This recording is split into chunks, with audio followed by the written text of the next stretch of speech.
Бұрын мен бәрін өзгерткім келетін. Адамдарды, өмірімді, жағдайымды, бірақ ештеңе өзгерген жоқ. Мен сол кезде үнемі ренжіп жүретінмін. Айтпайтынмын өкпемді, өзімді ең соңғы орынға қоятынмын, ренжіп қалсам үндемейтінмін. И мен бір кезде мынаны түсіндім. Адамдарды өзгерту ол мүмкін емес. Шын айтайын, мүмкін емес. Тек өзіңді ғана өзгерте аласың. Ол адамдардың жаратушысы ғана, жүректердің иесі, сол ғана ол адамдарды өзгерте алады. Сен ол адамды жаратқан жоқсың. Сен де жаратылған адамсың. Сондықтан оны бір Аллаға ғана тапсыру керек. Тек өзіңмен жұмыс жасап, өзіңді ғана өзгерте аласың. Мысалы, психологияда айтады ғой, сен әлемдегі, мысалы, сыртқы әлемді өзгерте алмайсың, тек өз ішкі реакцияңды ғана өзгерте аласың деп. Міне, Құранда да осы сөз айтылады екен. Бір қауым өзін өзгертпейінше, мен оның жағдайын өзгертпеймін дейді. Мен сол кезде бірақ түсіндім.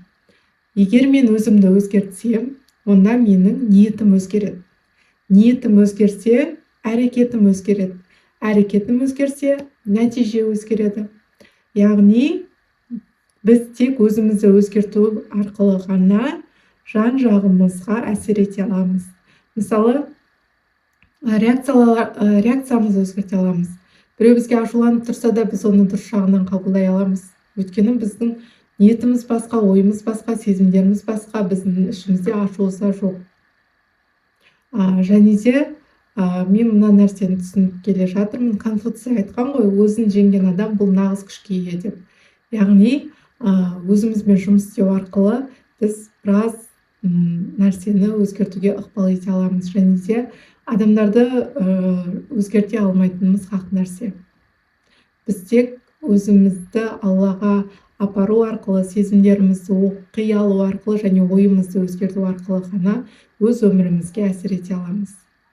Міне, мен осы нәрсені айтқым келді, және де өзіңмен күрес өлгенше деп осы сөзді есіңізге сақтап, өзгеруге ықпал жасайық.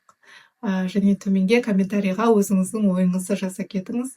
Өзіңіздің өмірлік тәжірибеңізде не ұқтыңыз және осы видеодан кейін қандай ой түйдіңіз, сол туралы жаза кетіңіз. Мен сіздерді күтемін, және подписаться деген батырманы басуды ұмытып кетпеңіз.